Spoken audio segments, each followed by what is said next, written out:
मित्रांनो नमस्कार. आजच्या सत्रामध्ये आपण समांतर रेषा हा सेतू अभ्यास पाहणार आहोत. आजचा दिवस 6वा आहे आणि मित्रांनो मागील वर्षाप्रमाणे याही वर्षी आपण सेतू अभ्यासक्रम अभ्यासणार आहोत आणि त्या अनुषंगाने आजचा दिवस 6वा आहे. विषय गणित, वर्ग 10वा. हा जो व्हिडिओ आहे हा दोन्ही माध्यमातून आपण घेणार आहोत मित्रांनो. आणि आजचा घटक आहे समांतर रेषा. सुरुवातीला मराठी माध्यमामधून पाहूया. घटक समांतर रेषा आहे आणि उपघटक आहे समांतर रेषांचे गुणधर्म. दिवस 6वा, विषय गणित आणि वर्ग 10वा. चला तर पाहूया महत्त्वाचे मुद्दे काय आहेत आजच्या सत्रातले. मित्रांनो तुम्हाला माहिती आहे की समांतर रेषा आपण कशाला म्हणतो. समांतर रेषा म्हणजे एकाच प्रतलात असणाऱ्या परंतु एकमेकींना न छेदणाऱ्या दोन रेषांना समांतर रेषा असे आपण म्हणतो. तर त्यानंतर आता या ठिकाणी आपल्याला उपघटक आहे समांतर रेषांचे गुणधर्म अभ्यासाचे आहेत आजच्या या दिवसामध्ये. तर महत्त्वाचे मुद्दे काय बघूया. महत्त्वाचे मुद्दे काय. पहिला मुद्दा आहे दोन रेषांनी एकमेकींना छेदल्यावर तयार होणारे विरुद्ध कोन समान मापाचे असतात. दोन रेषांनी एकमेकींना छेदल्यावर तयार होणारे विरुद्ध कोन समान मापाचे असतात. हा एक महत्त्वाचा मुद्दा. त्यानंतरचा आहे दुसरा मुद्दा. दोन रेषीय जोडीतील कोन परस्परांचे पूरक असतात, म्हणजेच त्यांच्या मापांची बेरीज 180 अंश असते. हा दुसरा मुद्दा. त्यानंतर तिसरा मुद्दा आहे दोन रेषांना एका छेदिकेने छेदले असता छेदनबिंदूजवळ 8 कोन तयार होतात. एकूण 8 कोन तयार होतात किंवा जेव्हा दोन समांतर रेषांना एका छेदिकेने छेदले असतात. चौथा मुद्दा आहे संगत कोनांच्या जोड्या. या ठिकाणी बघा दोन समांतर रेषा आहेत. या आकृतीमध्ये दाखवल्याप्रमाणे दोन समांतर रेषा आहेत एल आणि एम, आणि या दोन समांतर रेषांना रेषा एन या छेदिकेने छेदले आहे. छेदल्यानंतर दोन छेदनबिंदूच्या ठिकाणी 4-4 कोन असे म्हणजे एकूण 8 कोन तयार झालेत. तर मित्रांनो आपण या प्रत्येक कोनाचं बारकाईने अभ्यास करूया. तर बघा आता चौथा मुद्दा आहे संगत कोनांच्या जोड्या. आता या दोन समांतर रेषांना एका छेदिकेने छेदले असता संगत कोन तयार होतात. तर हे संगत कोन कोणते आहेत, त्यांच्या जोड्या कोणत्या आहेत ते आपण पाहणार आहोत. आता बघा या ठिकाणी संगत कोनांच्या जोड्या आहेत. पहा ए आणि पी. पहिली जोडी ए आणि पी. ए आणि पी हे संगत कोनांची जोडी आहे. त्याचप्रमाणे बी आणि क्यू, त्याचप्रमाणे सी आणि आर, आणि चौथी जोडी आहे डी आणि एस. ह्या आहेत संगत कोनांच्या जोड्या. त्यानंतर मित्रांनो आंतरकोनसुद्धा तयार होत असतात. जेव्हा दोन समांतर रेषांना एका छेदिकेने छेदले असता आंतरकोनसुद्धा तयार होतात. तर हे आंतरकोन कोणते, त्यांच्या जोड्या कोणत्या बघा. पहिली जोडी आहे डी, कोन डी आणि कोन पी. कोन डी आणि कोन पी हे या ठिकाणी बघा. हे कोन डी झाला आणि हा कोन पी झाला. त्याचप्रमाणे दुसरी हा सी आणि हा क्यू. अशा या ठिकाणी एकूण दोन जोड्या आंतरकोनांच्या दोन जोड्या तयार झाल्या. त्यानंतर बाह्य व्युत्क्रम कोनांच्या जोड्या. बाह्य व्युत्क्रम कोन आणि आंतर व्युत्क्रम कोन अशा दोन जोड्या तयार होतात. तर सुरुवातीला बाह्य व्युत्क्रम कोन कोणते बघा. बाह्य व्युत्क्रम कोन आहेत ए आणि आर. ए आणि आर आकृतीत दाखवल्याप्रमाणे बघा. हा ए आणि हा आर हे झाले बाह्य व्युत्क्रम कोनांच्या जोड्या. त्याचप्रमाणे बी आणि एस. बी आणि एस, कोन बी हा आणि या ठिकाणी कोन एस हा. त्यानंतर आंतर व्युत्क्रम कोनांच्या जोड्या. व्युत्क्रम कोन हे झेड अक्षरामध्ये असतात, तुम्हाला माहिती आहे. हे अशाप्रमाणे हे जे कोन आहे हे झेड अक्षरामधले असतात. तर या ठिकाणी आता आपल्याला आंतर व्युत्क्रम कोनांच्या जोड्या कोणत्या आहेत ते बघायचे. तर पहिली जोडी आहे डी आणि क्यू. ही डी आणि क्यू हे झाले आंतर व्युत्क्रम कोनांची जोडी. त्याचप्रमाणे सी आणि पी. हे सी आणि हा पी. सी आणि पी हे आंतर व्युत्क्रम कोनांच्या जोड्या झाल्या मित्रांनो. त्यानंतर महत्त्वाचा मुद्दा 5 क्रमांक आहे बा. या ठिकाणी 5वा महत्त्वाचा मुद्दा काय आहे जेव्हा संगत कोणांची एक जोडी एकरूप असते तेव्हा संगत कोणांच्या सर्व जोड्या एकरूप असतात. संगत कोणांची एक जोडी जेव्हा एकरूप असते तेव्हा उर्वरित ज्या संगत कोणांच्या जोड्या आहेत त्यासुद्धा एकरूप असतात.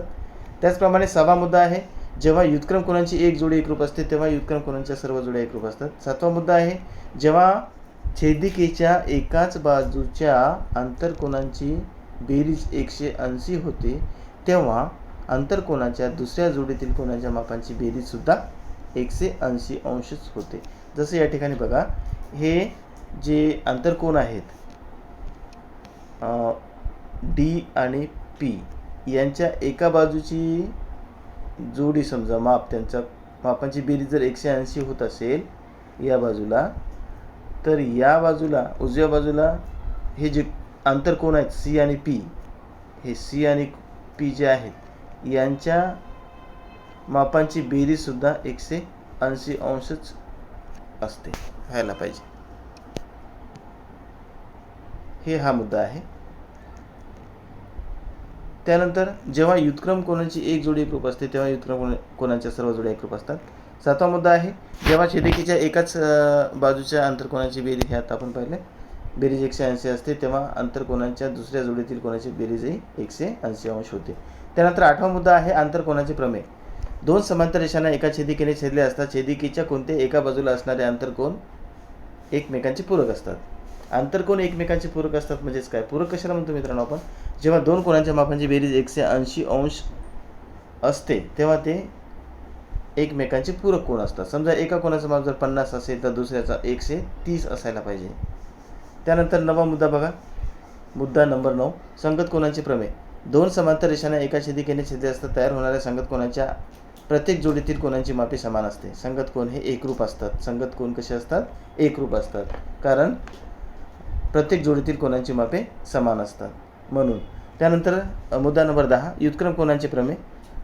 हा प्रमेय काय म्हणतो आपल्याला? दोन समांतर रेषांना एका छेदिकेने छेदले असता तयार होणारे युत्क्रम कोणांच्या प्रत्येक जोडीतील कोणांची मापे समान असतात. मुद्दा नंबर 11, समांतर रेषांची आंतरकोन कसोटी. जेव्हा दोन भिन्न रेषांना एका छेदिकेने छेदले असता छेदिकेच्या एका बाजूला आंतरकोनाची बेरीज 180 अंश असेल तर त्या रेषा समांतर असतात. त्या रेषा कशा असतात? समांतर असतात. ही कसोटी झाली समांतर रेषांची कसोटी. कोणती? आंतरकोन कसोटी. त्यानंतर 12 मुद्दा काय? समांतर रेषांची युत्क्रम कोन कसोटी. दोन भिन्न रेषांना एका छेदिकेने छेदले असता, आता आपल्याला माहीत नाही रेषा कशा आहेत, ते समांतर आहेत का हे माहिती नाही म्हणून आपण भिन्न हा शब्द वापरला या ठिकाणी. दोन भिन्न रेषांना एका छेदिकेने छेदले असता तयार होणाऱ्या युत्क्रम कोनांची एक जोडी जर एकरूप असेल तर त्या भिन्न रेषा ह्या समांतर रेषाच असतात. ही युत्क्रम कोन कसोटी आहे, समांतर रेषांची युत्क्रम कोन कसोटी. त्यानंतर 13वा मुद्दा काय आहे? समांतर रेषांची संगत कोन कसोटी. जेव्हा दोन भिन्न रेषांना एका छेदिकेने छेदले असता तयार होणाऱ्या संगत कोनांची एक जोडी जर एकरूप असेल, संगत कोनांची एक जोडी जर एकरूप असेल तर त्या रेषांना समांतर रेषा असे म्हणतात. तर हे झाले 13 मुद्दे. आणि त्यानंतर उपप्रमेय. जर एक रेषा त्याच प्रतलातील दोन रेषांना लंब असेल तर त्या दोन रेषा समांतर परस्परांना समांतर असतात. आता हाच सर्व आजचा दिवस जो आहे तो आपण सेमी माध्यमांच्या विद्यार्थ्यांसाठी घेऊया. Day 6 Setu syllabus bridge course, subject mathematics, class 10th, and today's topic is parallel lines and subtopics is properties of parallel lines. So first we see about important points, today's important points, some important points, some properties of these parallel lines. First is, when two lines intersect, the pair of opposite angle form are congruent. This is important properties, महत्त्वाचे मुद्दे आहेत हे. त्यापैकी पहिला मुद्दा आहे काय? When two lines intersect the pair of opposite angles form are congruent. दोन भिन्न रेषा एकमेकांना छेदल्या तर तयार होणारे जे अपोजिट अँगल्स आहेत ते कॉन्ग्रुएंट असतात, म्हणजे एकरूप असतात, समान असतात. त्यानंतर second, the angles in a linear pair are supplementary, that is the sum of measures angles in the linear pair is 180 degree. Third, when two lines are intersected by transversal, 8 angles in all are formed near their points of intersection. Point 3, when two lines are intersected by a transversal, as shown in the figure, line L and M intersected by transversal L, then 8 angles in all are formed near their points of intersection. या इंटरसेक्शनचा जो point आहे त्या ठिकाणी 8 angles तयार होतात. या ठिकाणी 4 आणि या ठिकाणी 4, 4 + 4 = 8 angles. Now next, pair of corresponding angles. Pairs of corresponding angles. Here as shown in the figure, line L and M are parallel lines and N is the transversal. So the corresponding pair of corresponding angles is, first is angle A and angle P, second angle B and angle Q, third angle C and angle R, fourth angle D and angle S as shown in the figure. Now second point, pairs of interior angles. Pairs of interior angles. Angle D and P. Angle D and P are the pair of interior angle. Angle P and angle D here. Now another pair is angle C and angle Q. Angle C and angle Q. These are the two pairs of interior angles. Now pairs of alternate exterior angle. Angle A and angle R, and second angle B and angle S. Now pair of alternate interior angles. Pair of alternate interior angle. This is the pair of alternate interior angle. Angle D and angle Q. Angle D and angle Q, as well as angle C and angle P. Angle C and angle P. Now points number 5. When one pair of corresponding angles is congruent, then all the remaining pair of corresponding angles are congruent. When one pair of corresponding angle is congruent, then all the remaining pair of corresponding angles are also congruent. Number 6, when one pair of alternate angle is congruent, जर एक pair alternate अँगलची congruent असेल तर remaining राहिलेल्या सर्व pair सुद्धा कसे असतात, कॉन्ग्रुएंट असतात. Now point number 7, when one pair of interior angles on one side of a transversal is supplementary, then the other pair of interior angles is also supplementary. Now point number 8, interior angle theorem. Interior angles theorem. If two parallel lines are intersected by a transversal, the interior angle on either side of the transversal are supplementary. Now corresponding angle theorem. The corresponding angles formed by a transversal of two parallel lines are of equal measure. 10. Alternate angle theorem. The alternate angles formed by a transversal of two parallel lines are of equal measures. Means these angles are congruent. Now 11. Interior angle test. If the interior angles formed by a transversal of two distinct lines are supplementary, then the two lines are parallel. When the interior angles formed by a transversal of two distinct lines are supplementary, then these two lines are parallel lines. Now 12. Alternate angle test. If a pair of alternate angle formed by a transversal of two lines is congruent, then the two lines are parallel. Now 13 is corresponding angles test. If a pair of corresponding angles formed by a transversal of two lines is congruent, if corresponding angles are congruent, then the two lines must be parallel. If a line is perpendicular to two lines in a plane, then two lines are parallel to each other. This is the theorem. आता बघा स्वाध्याय पाहूया आपण. या ठिकाणी बघा, जर एका प्रतलातील दोन रेषा त्याच प्रतलातील तिसऱ्या रेषेला समांतर असतील तर त्या दोन रेषा परस्परांना समांतर असतात, परस्परांना कशा असतात, समांतर असतात. आणि याच प्रकारचा प्रमेय आहे, थेरम आहे. कोणत्याही त्रिकोणाच्या तीनही कोणांच्या मापाची बेरीज 180 अंश असते. आता पाहूया आपण स्वाध्याय. दिलेल्या पर्यायांपैकी अचूक पर्याय निवडा.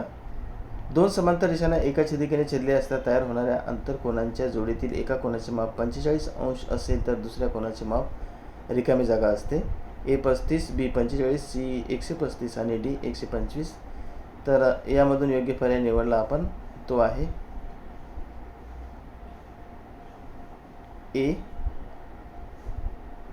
दोन समांतर रेषांना एका छेदिकेने छेदले असता तयार होणाऱ्या आंतरकोनाच्या मापांची बेरीज किती असते मित्रांनो? 180. आता या ठिकाणी 45 आहे, तर उर्वरित जो कोन आहे तो कितीचा असला पाहिजे मग? 135चा, कारण दोघांची बेरीज किती असते? 180. त्यानंतर दुसरा, दोन समांतर रेषांना एका छेदिकेने छेदले असता होणाऱ्या व्युत्क्रम कोनाच्या जोडीतील एका कोनाचे माप 85 असेल तर दुसऱ्या कोनाचे माप सुद्धा किती असते? 85च असते. म्हणजे या ठिकाणी पर्याय नंबर डी हा अचूक पर्याय आहे. त्यानंतर तिसरा, त्रिकोण PQR मध्ये कोन Q बरोबर 70, कोन R बरोबर 45, तर कोन P चे माप काढायचे आहे आपल्याला. आणि पर्याय आहे 65, 75, 85 आणि 95. यापैकी योग्य पर्याय लिहिलेला आहे आणि तो आहे 65. कारण तिन्ही कोणाच्या मापाची बेरीज किती असते? 180. आणि या ठिकाणी दोन कोन दिलेले आहेत, 70 अंशाचा आणि 45 अंशाचा. या दोघांची बेरीज करून 180 मधून मायनस केल्यास आपल्याला एचं माप मिळून जाते आणि ते 65.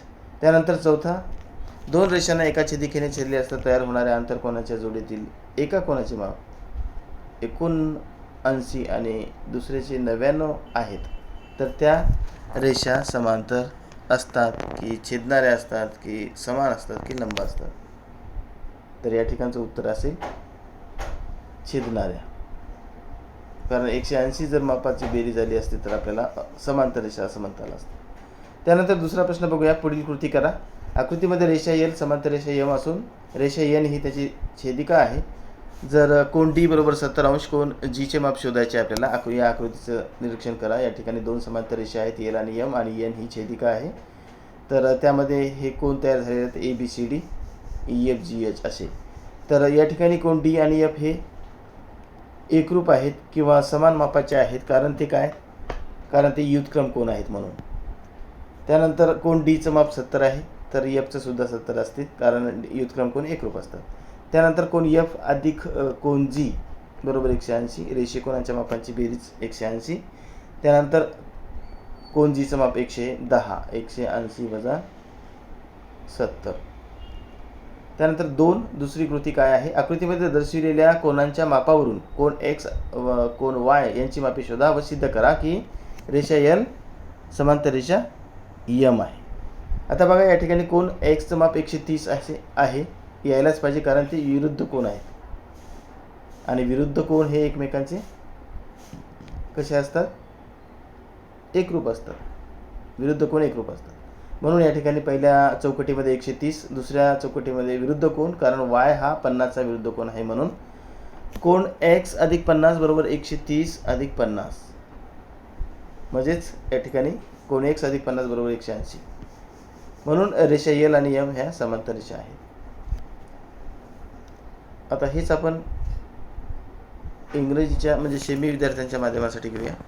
Theorem, the sum of measures of all angles of triangle is 180 degree. Exercise now, choose the correct option. First, choose the correct option. First is a transversal intersect two parallel lines if the measure of one of the interior angle is 45, then the measure of another angle is option number C, 135, because the sum of these two angles equal to 180 degree, because the angles, interior angles, are supplementary.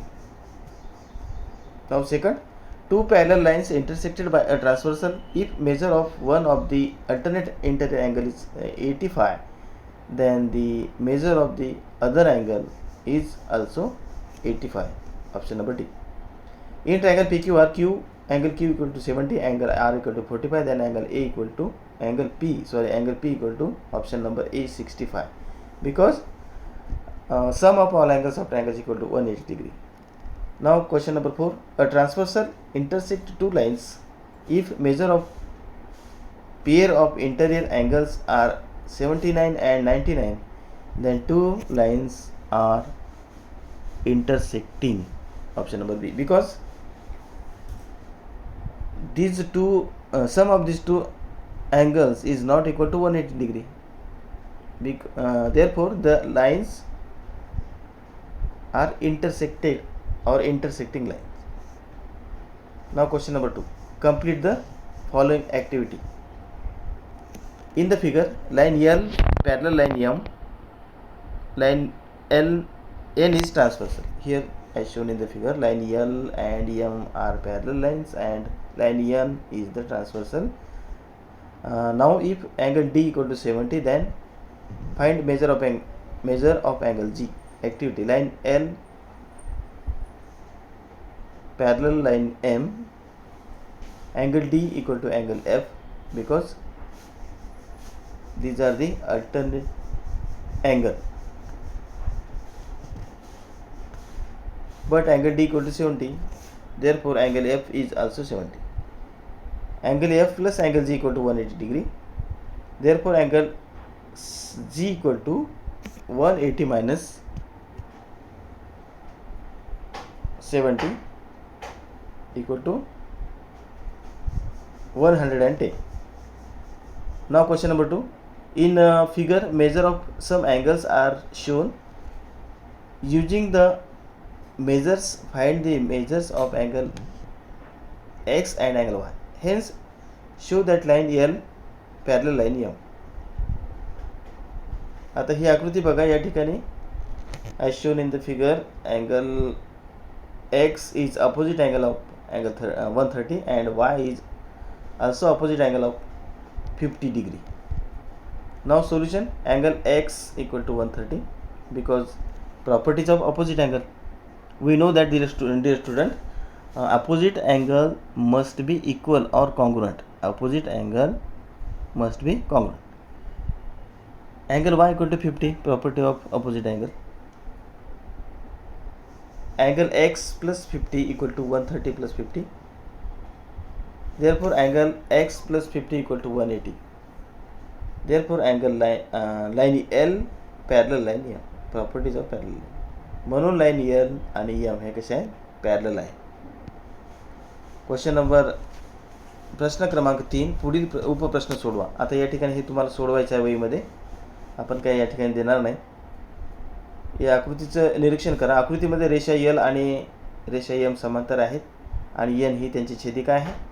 जर कोन B बरोबर 50 असेल तर या ठिकाणी इतर जे कोन दिलेले आहेत A, Q, R आणि S हे माप काढायचे आपल्याला आकृतीवरून मित्रांनो. त्यानंतर दुसरी आकृती आहे. या आकृतीमध्ये P आणि Q हे समांतर रेषा आहेत आणि R ही त्यांची छेदिका आहे आणि यामुळे या ठिकाणी M आणि N हे कोन तयार झालेले आहेत. M आणि N हे कोणते कोन आहेत, मग आंतर कोन आहेत. यावरून आपल्याला या प्रश्नांची उत्तरे द्यायची आहेत. आकृतीमध्ये रेषा R ही P आणि Q यांची छेदिका आहे. जर माप कोन M बरोबर 58, N बरोबर 121 असेल तर रेषा P आणि रेषा Q हे समांतर आहेत का, असतील तर सहकारण सांगायचं. Question number 3, solve the following sub questions. In figure, if line L parallel line M, line N is the transversal, and if angle B equal to 50, then find the values of another angles A, Q, R and S. As shown here in the figure, L and M are parallel lines and N is the transversal.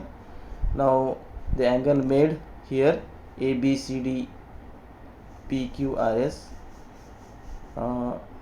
given is that angle B is to be given equal to 50 degree. Now find out the values of another angles A, Q, R and S.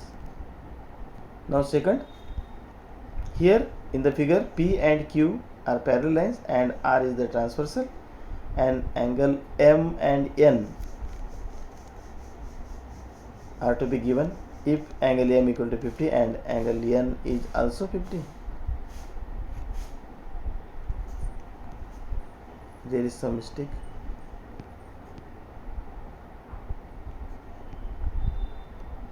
Then are the lines P and Q are parallel? Justify your answer.